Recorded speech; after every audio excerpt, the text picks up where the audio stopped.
La caja de Pandora.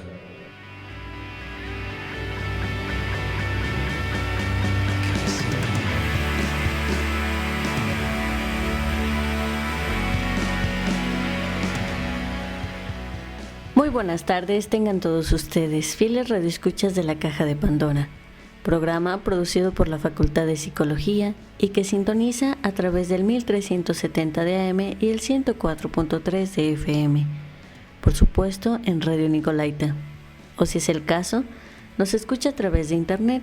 Gracias por sintonizarnos. Antes de iniciar el programa, me permitiré hacer una invitación a considerar la lucha estudiantil y civil que se ha estado dando en la ciudad, el país y el mundo por los estudiantes desaparecidos de Ayotzinapa. ¿Quiénes, sino los jóvenes, son el futuro de Latinoamérica? No veamos con ojos de extrañeza al pueblo al que pertenecemos. La justicia es para quienes aún creen en ella y luchan por alcanzarla. Sean pues bienvenidos a este su programa. Comenzamos. Esta tarde de sábado, Gilberto ha preparado su cápsula sobre el muro de Berlín y la puerta del Palacio Nacional. Ferrubio nos hablará de la familia y el parentesco en la Edad Media. Galilea indagará entre lo normal y lo patológico. El próximo 27 de noviembre se llevará a cabo el cuarto Psique Fest, durante el cual se realizará el primer foro nacional sobre la labor del psicólogo ante los retos sociales. Este se llevará a cabo desde las 9 de la mañana a las 8 de la noche en la Casa de las Asociaciones Civiles, ubicada en Avenida Morelos Norte, número 328 del centro de la ciudad. Tendrá un costo general de 350 pesos. Aquí la invitación para que no se lo pierdan.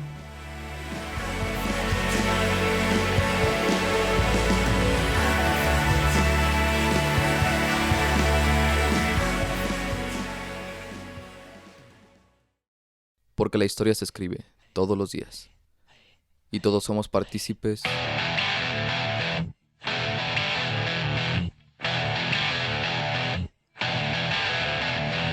Esta es la historia de los olvidados. El 8 de noviembre, supuestos manifestantes prendieron fuego a la puerta del Palacio Nacional.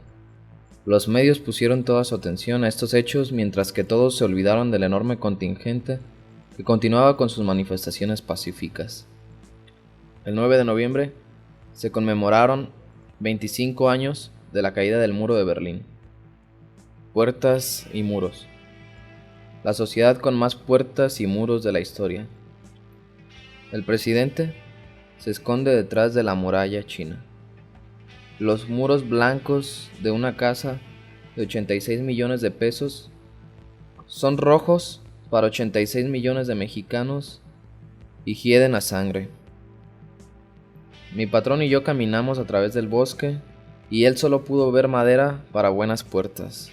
Y me decía: estudia inglés, eso te abrirá muchas puertas. Termina la universidad, eso te abrirá muchas puertas. Haz muchos amigos, eso te abrirá muchas puertas. Vístete bien, eso te abrirá muchas puertas. Toma estas llaves, te abrirán muchas puertas. Obtén una placa, eso te abrirá muchas puertas. Hay tanta obsesión por abrir puertas en una sociedad que olvidó que, antes de poner una puerta, se debieron de inventar altos muros. Ha caído el muro de Berlín. Por todos lados se celebra la noticia. Un muro que no tenía puertas ni ventanas.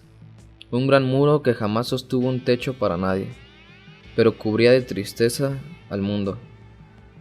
Ellos creen que con su caída han triunfado, pero esto apenas comienza y quedan muchos muros por derribar. Cuidado con levantar muros, porque puede ser que algún día te aplasten.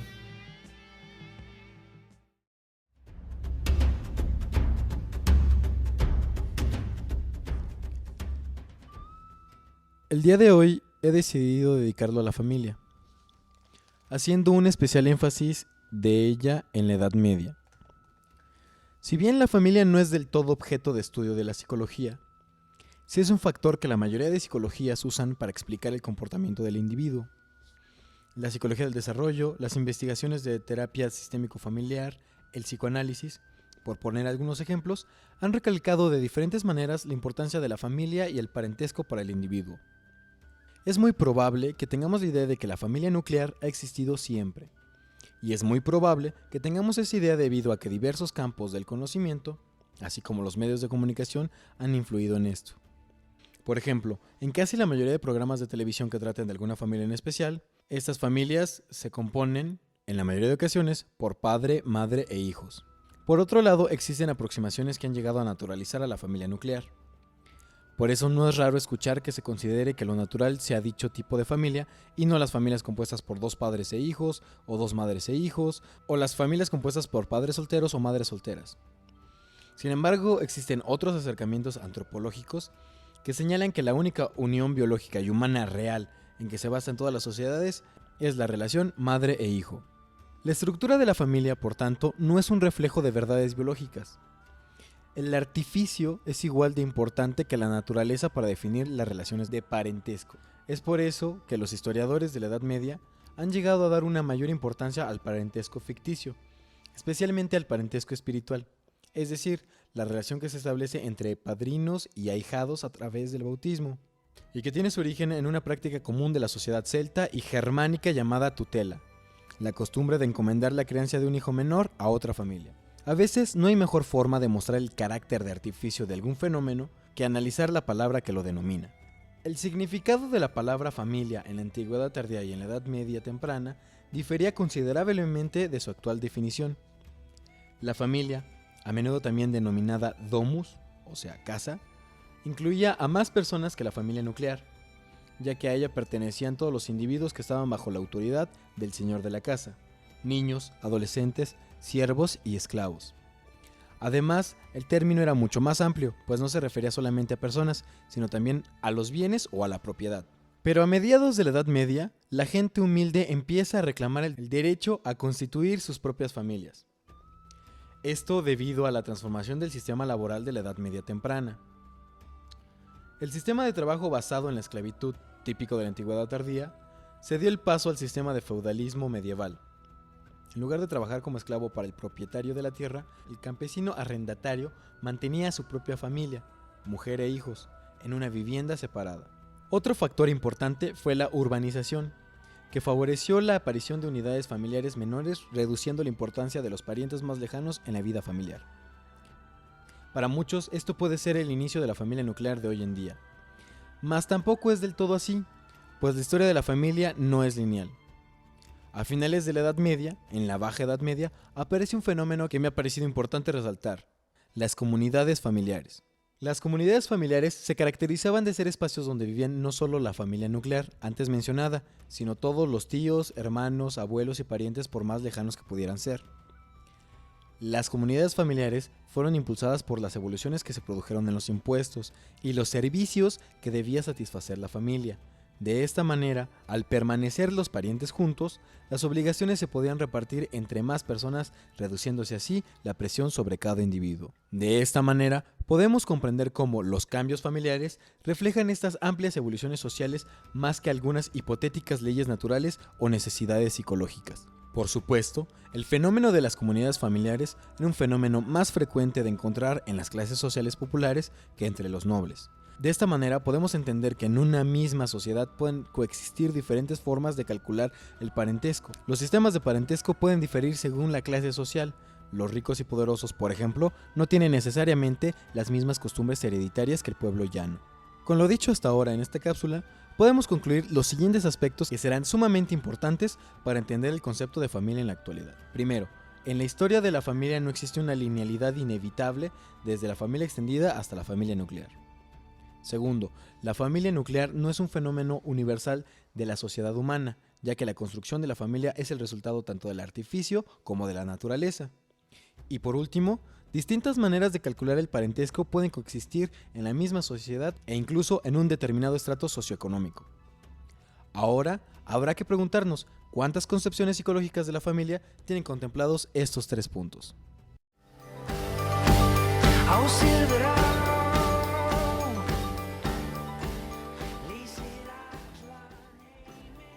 Lindo sábado tengan todos los radioescuchas del día de hoy. Los saluda Galilea desde mi cápsula En Voz de Galilea. Hoy les platicaré sobre lo que es y lo que no es normal. Empezaré por definir lo que son las normas. Martín Baró afirma que las normas son principios sociales que regulan la acción de los individuos en el interior de un sistema, indicando qué acciones son deseables y cuáles no en cada papel y situación concretas. Existen normas explícitas e implícitas. Estas se distinguen si las personas implicadas en sus seguimientos son conscientes de que siguen una norma o no lo son. Claro, aquí las explícitas son aquellas normas que sabemos que lo son. Por otro lado, las implícitas llegan a pasar desapercibidas incluso para quien las cumple. Un ejemplo claro es el comportamiento normativo implícito dentro de los medios públicos de transporte, más coloquialmente las combis, camiones, metrobuses, etc. En estos medios existen normas implícitas que todo mundo sigue, como permanecer en silencio, saludar al subir, no mirar directamente a las otras personas y evitar el contacto visual, entre otras. Aquí es donde está lo interesante. Las personas que no cumplen con las normas implícitas son las consideradas anormales. Si alguien se sube a una combi y se empieza a desnudar mientras canta, no es normal. Por lo tanto, decir que alguien es anormal o normal proviene de la sociedad y no de un diagnóstico que pueda dar un psicólogo. Por otro lado, quien viola una norma explícita no necesariamente es anormal, es más bien rebeldía en general. Bueno, eso ha sido todo por hoy. Les deseo una rica tarde y disfruten su 15 de noviembre. Hasta luego.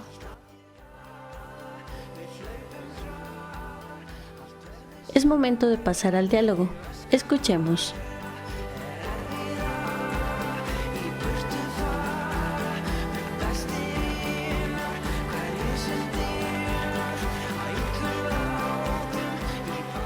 Ha llegado el momento del diálogo. Seguimos con el tema de la historia. La historia de la psicología. El día de hoy, tratando de retomar un poco lo de la semana pasada, espero que nos acordemos bien después de una semana, en relación a la historia de la psicología. Y hoy, retomándolo, vamos a hablar de una propuesta de una psicología histórica. ¿Qué debería de tener esta psicología para no caer en los errores que criticamos la vez pasada y para que también no nos critiquen de que pues nada más nos quejamos y no proponemos nada? Pues esperamos que el día de hoy podamos proponer ideas. Quisiera hacer un paréntesis sobre esto de las críticas. Creo que en cada crítica hay una propuesta, pero ahora vamos a tratar de hacer un ejercicio imaginativo en el cual pensemos cómo serían nuestras ideas de la psicología si supiéramos de historia. Bueno, yo creo que sería muy interesante que la psicología fuera más histórica. ¿Por qué? Pero también sería más peligroso. Y eso a muchos no les conviene. Si en la facultad de psicología... No, pues a lo mejor podría ser porque la conoces bien y puedes como evitar algunos errores que ya se evitaron. Por ejemplo, en estos días, y la cápsula de hace 2 semanas fue sobre los escritos que hacía Flores Magón. De hace 4 semanas. De hace 4 semanas, perdón. Fue el de los escritos que hacía Flores Magón en 1910 y yo tal parece que esto lo leo y está hablando de ahorita. Entonces mucha gente, pues eso no digo, alguna gente no lo sabe. Entonces yo creo que sí puede ser peligrosa. No lo estoy afirmando. No, me recordó a lo que nos dijo un profe en una ocasión, que él encontró una de las mejores críticas a la posmodernidad en Hegel. Mucho antes de que se creen ciertas dinámicas sociales, ya han sido criticadas por algunos autores. No. Como lo que comentábamos la semana pasada, ¿no? La psicología, en algunos textos griegos podemos encontrar ciertas ideas que ahorita están como retomándose y están popularizándose sin saber que son griegas. Sí. No, y lo que dice un autor, un psicólogo social, no, y como dice un psicólogo social, que las teorías que más propositivas o más revolucionarias se leen o dices, esa teoría está bien, bien revolucionaria, es porque están retomando a los clásicos, porque se están yendo a la historia. Entonces, si nosotros o si en la facultad de psicología, no digo solo en la michoacana, sino en todas, o en las públicas o en las privadas, nos lleváramos a la par la historia, podríamos hacer una mejor aplicación. O sea, sí nos van a dar psicodiagnóstico, pero ¿cómo nace? ¿En qué momento se pensó? ¿Qué circunstancias políticas, sociales, históricas estaban pasando en el momento en que se crea lo del psicodiagnóstico? Creo que pensada así la historia para las escuelas privadas, no solo en el ámbito de la psicología, sería un problema. No solo cuestionarían la psicología, sino el hecho mismo de estar en una privada. Me parece que hay 3 aspectos, bueno, yo alcanzo a pensar ahorita en 3 aspectos en que la historia puede favorecer a la psicología. Una es retomar, como ya lo he mencionado antes, retomar textos antiguos, textos del siglo XIX, del siglo III antes de Cristo, no sé, de cualquier momento de hace 2000 años, por un lado, ¿no? Y que me parece que pueden aportar muchísimo a cualquier temática de la condición humana. Por otro lado, el que la historia retome a un sujeto histórico, a un sujeto que esté inmerso en un contexto histórico que está en una dinámica que se ha generado a través de los años, está en una época histórica que es resultado de toda una serie de cambios que ha habido a través de los años, ¿no? El tercer aspecto sería, bueno, la parte de la comparación de cómo se hace psicología a partir de cierto aspecto histórico, que también eso es algo muy importante, y también lo acaba de mencionar Jonathan, de que la psicología se hace dependiendo del contexto histórico completamente. Si hay un tipo de psicología dominante es porque hay un tipo de sistema que en ese momento se está favoreciendo. Y una serie de temas de interés que, como mencionabas el programa pasado, sucedía con los griegos, por ejemplo, que estaban más interesados en el cosmos. Perdón, Gil, antes de que menciones algo, solo con respecto a lo que dices y a los tres aspectos que mencionas, Fer, en la Facultad de Psicología de la Universidad Michoacana sí retomamos textos en el primer semestre, y a mí fue de mis clases favoritas, en donde se lee un texto, un diálogo de Platón, el Fedón. Pero un semestre que se reduce a 4 meses creo que es muy poco, porque de ahí en adelante se hace a un lado. Y cada vez menos. Sí, perdón, Gil. Yo quería comentar, se me hace interesante estos 3 aspectos y quería hablar un poco sobre el sujeto histórico, también sobre los griegos, retomando los hilos que ya hemos venido pues dibujando. El sujeto histórico con el que se encuentra la psicología me parece que también ha cambiado mucho, no solamente las ideas o los conceptos en cuanto a los griegos, y en la actualidad ha cambiado mucho. Hay un punto en el cual un filósofo señala, por ejemplo, a mí se me hace muy muy interesante para reflexionar, que hay un punto en el cual se da un cambio y ya no es el cuerpo la cárcel del alma. En el siglo XVIII nos dice este pensador que el alma se ha convertido en la cárcel del cuerpo. A partir de categorías, de etiquetas, el sujeto es reducido, se reduce la posibilidad de actuar de un individuo a partir de ciertas categorías, ciertas etiquetas, y de ese modo su alma, su esencia, no sé cómo llamarlo, se convierte en la cárcel del cuerpo. Sí, es interesante, Gil, y fíjate, y es lo que decíamos ahora que veníamos para acá para el estudio contigo, de cómo la psicología está impregnada por el dualismo cartesiano de cuerpo y alma y toda esta cuestión. Y ya lo decíamos en nuestros programas, cómo el alma ha ido adquiriendo diferentes conceptos, y eso pues no se estudia. Por ejemplo, en la antigüedad, a mí me gusta mucho un ejemplo que da Platón, que dice que el alma para el cuerpo es como la vista para el ojo.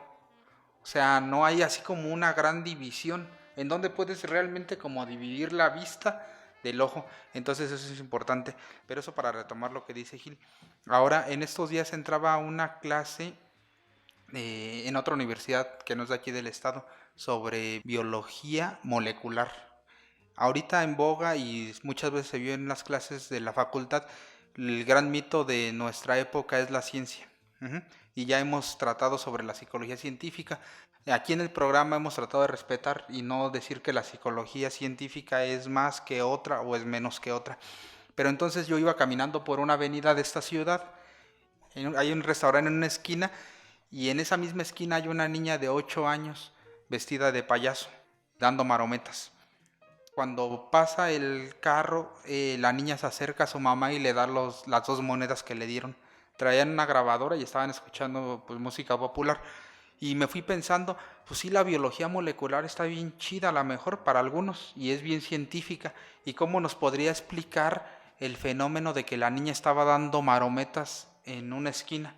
Pues a lo mejor nos podría decir que la neurona tuvo un potencial o un no sé qué, y que tal lóbulo del cerebro se activó, por eso dio la marometa, y otro lóbulo mandó la orden del equilibrio. Y yo no digo que sea interesante o que no sea interesante, pues es una postura, pero ¿cómo nos puede explicar esta biología molecular que es científica y que es que la ciencia lo dice, que en un perímetro de menos de 100 metros una niña esté dando marometas para ganarse un peso y que tenga 8 años, a menos de 100 metros estén cuatro personas vestidas de traje que cuesta carísimo y consumiendo unos platillos que la niña y su mamá no van a ganar ni en 2 meses de estar ahí en la esquina. Entonces, por eso este ejemplo lo doy, por lo que decían ya ustedes dos, que siempre tiene que ver qué está pasando en ese momento, ¿sí? Al sujeto se le tiene que ver como un ente pues, social, político y todo lo que se quiera, porque sí puede la psicología explicar científicamente su comportamiento, pero ¿qué está pasando en ese momento? ¿Por qué la niña de 8 años tiene que estar en una esquina dando marometas para comer, mientras en 100 metros están comiendo platillos muy caros? Nos decía un profe que para saber psicología hay que saber un poco de economía, un poco de política, un poco de historia, y que los peores psicólogos terminan siendo los psicólogos, porque sí, o sea, en este modelo económico, pues finalmente el ser humano termina representando ciertos papeles, según algunos teóricos. Están los que tienen medios de producción y le dan trabajo a otra persona, y los que no tienen medios de producción y lo único que pueden hacer para vivir es vender esa fuerza o tratar de con su cuerpo obtener recursos para poder sobrevivir.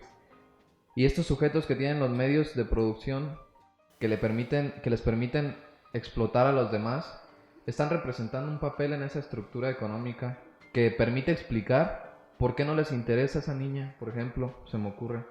Y eso los psicólogos lo hacen a un lado, los factores económicos. Muchos psicólogos lo hacen a un lado. Los factores políticos.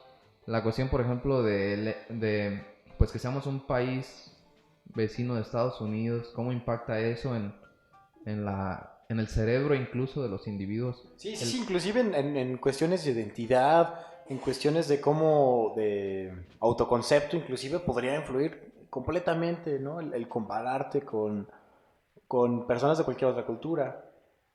El por qué usaban traje esos sujetos.